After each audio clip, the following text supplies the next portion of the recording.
Welcome to my YouTube channel. आज मैं आपको क्लास 9, 10th, 11th, 12th के लिए एग्ज़ाम के अकॉर्डिंग निबंध लिखने का तरीका बताऊंगी कि एग्ज़ाम में किस तरह से लिखा जाता है। चैनल की प्लेलिस्ट में आपको सभी औपचारिक, अनौपचारिक पत्र और सभी तरह के निबंध मिल जाएंगे। आप इनको निबंध की तरह भी लिख सकते हो और अपनी प्रोजेक्ट और असाइनमेंट फाइल में भी लिख सकते हो। तो टॉपिक है मेरा प्रिय लेखक मुंशी प्रेमचंद।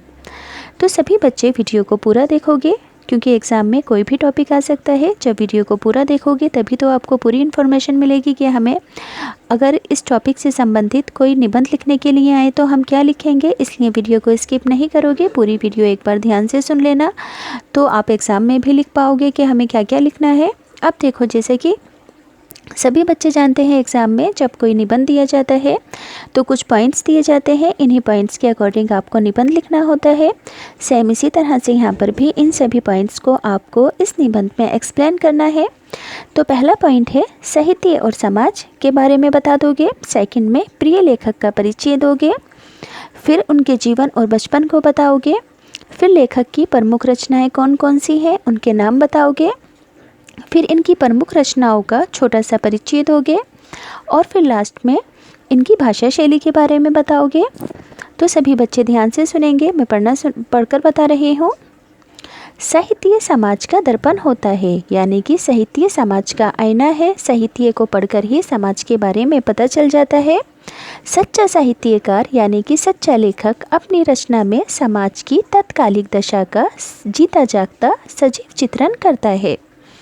हिंदी साहित्य का भंडार बहुत बड़ा है, अथाह है। इसमें अनेक रत्न भरे पड़े हैं। अनेक हिंदी कवियों, गद्यकारों एवं नाटक लेखकों ने हिंदी साहित्य को समृद्ध यानी कि पूरा किया है, बड़ा बनाया है। किस किस ने? बहुत सारे कवियों ने, गद्यकारों ने एवं नाटक लेखकों ने हिंदी साहित्य को समृद्ध किया है। कथाकारों में मुंशी प्रेमचंद का स्थान सर्वोपरि है। याद रहेगा कि कथाकारों में मुंशी प्रेमचंद जी का स्थान सर्वोपरि है, सबसे ऊपर है। इन्हें उपन्यास सम्राट की उपाधि स्वयं जनता ने दी है। मुंशी प्रेमचंद जी को जनता ने कौन सी उपाधि दी है? उपन्यास सम्राट की। ये मुंशी प्रेमचंद ही मेरे प्रिय उपन्यासकार हैं या मेरे प्रिय लेखक हैं। सर्वप्रथम मैं अपने प्रिय उपन्यासकार का जीवन परिचय देना चाहूँगा। प्रेमचंद जी का जन्म 31 जुलाई 1880 ईस्वी को बनारस ज़िले के लम्हे ग्राम में हुआ था। कब हुआ था? 31 जुलाई 1880 ईस्वी को बनारस ज़िले के लम्हे ग्राम में हुआ था। ये कायस्थ परिवार में संबंधित थे। ये कायस्थ परिवार से संबंधित थे। बचपन में इनका नाम धनपत राय रखा गया था। इनके चाचा इन्हें नवाब राय के नाम से पुकारते थे। इनकी माता की मृत्यु इनके बचपन में ही हो गई थी, तो इनको माता ना होने की वजह से क्रूर व्यवहार सहना पड़ा था। छोटी आयु में इन्हें शादी के बंधन में जकड़ दिया गया। पत्नी भी इनको कुरूप और दुष्ट स्वभाव की मिली। इनका जीवन कष्ट में यानी कि दुखदायी हो गया। आगे चलकर इन्होंने एक बाल विधवा शिवरानी देवी से विवाह कर लिया। बाल अवस्था में इनकी रूह को प्यार की खुराक नहीं मिली, जिसकी कमी ये ज़िंदगी भर महसूस करते रहे। यानी कि बचपन में इन्हें प्यार नहीं मिला था, उस कमी को इन्होंने ज़िंदगी भर महसूस किया था। बड़ी विपत्तियां यानी कि बड़ी परेशानियां और अभाव झेलकर इन्होंने बीए पास किया। याद रहेगा कि बहुत सारी मुश्किलों का सामना करते हुए, परेशानियों को झेलते हुए इन्होंने बीए पास किया। मेरे प्रिय लेखक की पहली रचना थी सोसे वतन, जिसे अंग्रेज़ी सरकार ने जब्त कर लिया। उन्होंने एक से बढ़कर एक उपन्यासों की रचना की, यानी कि इन्होंने एक से एक बढ़कर उपन्यास लिखे। निर्मला में बेमेल विवाह की समस्या को इन्होंने उठाया। तो गबन में नायक की पत्नी की आभूषण प्रियता यानी कि जेवरों से प्यार के कारण सरकारी धन की समस्या चित्रित की है।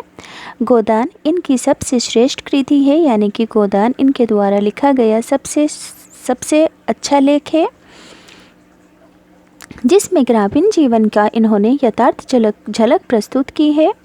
प्रेमचंद जी ने रंगभूमि, कर्मभूमि, सेवा सदन आदि अन्य उपन्यासों की भी रचना की। प्रेमचंद जी ने अनेक लोकप्रिय कहानियाँ भी लिखी हैं। नमक का दरोगा, ईदगाह, पंच परमेश्वर, बड़े घर की बेटी, शतरंज की खिलाड़ी आदि कहानियाँ अत्यंत प्रभावशाली बन पड़ी हैं। प्रेमचंद जी ने अपना सर्वस्व अपनी पत्रिकाओं हंस और जागरण को समर्पित कर दिया, यानी कि प्रेमचंद जी ने अपना सब कुछ अपनी पत्रिकाओं हंस और जागरण को लिखने में, इनको छापने में समर्पित कर दिया। इन्होंने अपनी दवाओं के धन को भी इन पर खर्च कर दिया, यानी कि अपनी दवाओं का पैसा भी इन पत्रिकाओं के प्रकाशन पर लगा दिया। मुझे ये उपन्यासकार इसलिए भी प्रिय हैं क्योंकि इन्होंने साहित्य सृजन को जीविकोपार्जन मात्र न समझकर अपना कर्तव्य माना। देखो इनकी यहाँ पर क्या खासियत लिखी है कि मुझे ये लेखक इसलिए पसंद हैं क्योंकि इन्होंने लेखों का लिखना सिर्फ पैसा कमाने का ज़रिया नहीं समझा, बल्कि इसको अपनी जिम्मेदारी और अपना कर्तव्य माना। इन्हें फिल्मों में जाने का अवसर भी मिला, पर इनका मन वहाँ नहीं रमा और ये मुंबई से लौट आए। उस समय जासूसी, तिलिस्मी और अय्यारी के उपन्यासों का जोर था, पर प्रेमचंद जी उनके झांसे में नहीं आए। प्रेमचंद आदर्शवादी विचारधारा के लेखक थे।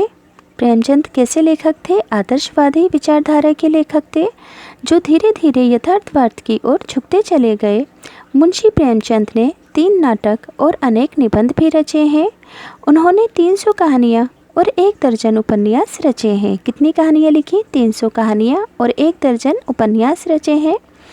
मुंशी प्रेमचंद को लोकप्रिय बनाने में उनकी सहज और स्वाभाविक भाषा शैली है, यानी कि मुंशी प्रेमचंद जी ज़्यादा लोकप्रिय क्यों हुए? क्योंकि उन्होंने आम बोलचाल की भाषा के साथ हिंदी उर्दू के शब्दों का इस्तेमाल किया, जिसे सभी आसानी से समझ जाते थे।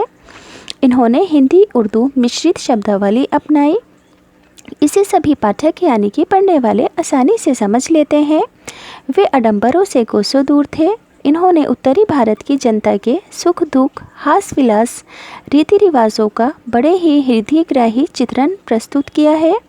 पेट की बीमारी ने इस लेखक का पीछा कभी नहीं छोड़ा और इसी बीमारी से संघर्ष करते हुए ये 56 वर्ष की छोटी आयु में 8 अक्टूबर 1936 ईस्वी में इनका निधन हो गया।